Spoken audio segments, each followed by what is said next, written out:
जय श्री कृष्ण। मकर संक्रांति का पर्व हर वर्ष माघ महीने में मनाया जाता है। यह पर्व सूर्य देव के धनु राशि से निकलकर मकर राशि में प्रवेश करने के अवसर पर मनाया जाता है। यह पर्व शीत ऋतु के समापन और बसंत ऋतु के आगमन का प्रतीक माना जाता है।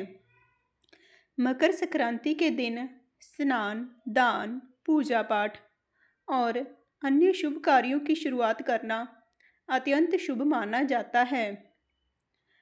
आज हम मकर संक्रांति से जुड़ी हुई पौराणिक कथा के बारे में आपको बताएंगे और जानेंगे कि इस महान पर्व की शुरुआत कैसे हुई। पौराणिक कथाओं के अनुसार प्रकाश और तेज के स्वामी सूर्य देव की दो पत्नियां थीं। उनकी पहली पत्नी का नाम संज्ञा और दूसरी पत्नी का नाम छाया था। पहली पत्नी संज्ञा से सूर्य देव को दो संतानें प्राप्त हुई, यम और यमी।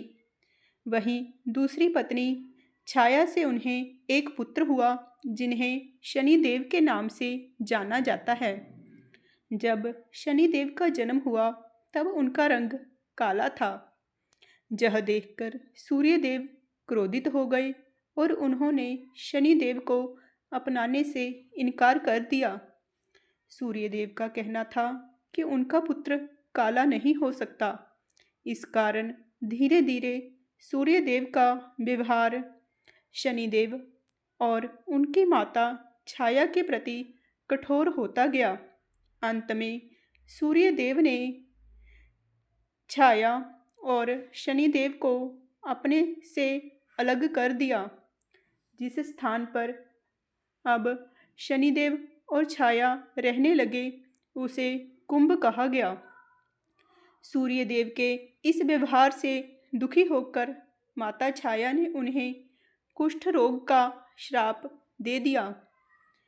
इस श्राप से क्रोधित होकर सूर्य देव ने छाया और शनिदेव के घर को जला दिया। बाद में सूर्य देव की पहली पत्नी संज्ञा से उत्पन्न पुत्र यम ने सूर्य देव को श्राप से मुक्त कराया और साथ ही यम ने सूर्य देव से आग्रह किया कि वे माता छाया और शनिदेव के साथ अच्छा व्यवहार करें।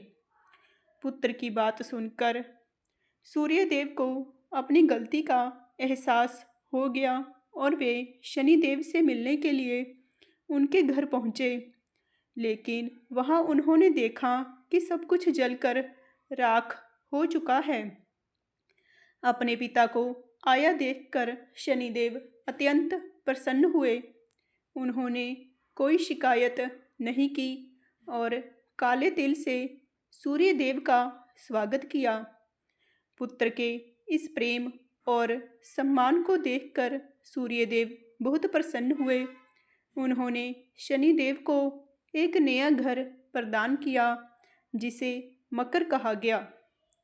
साथ ही सूर्यदेव ने शनिदेव को कुंभ और मकर दोनों राशियों का ही स्वामी बना दिया। सूर्यदेव ने वरदान दिया कि जब भी वे शनिदेव के घर आएंगे वहाँ धन धान्य और खुशहाली बनी रहेगी। उन्होंने यह भी कहा कि मकर संक्रांति के दिन जो व्यक्ति सूर्य देव को काले तिल अर्पित करेगा उसके जीवन में सुख समृद्धि की कभी कमी नहीं होगी। इसी कारण सूर्य देव के मकर राशि में प्रवेश को मकर संक्रांति के रूप में मनाया जाता है। जय श्री कृष्ण।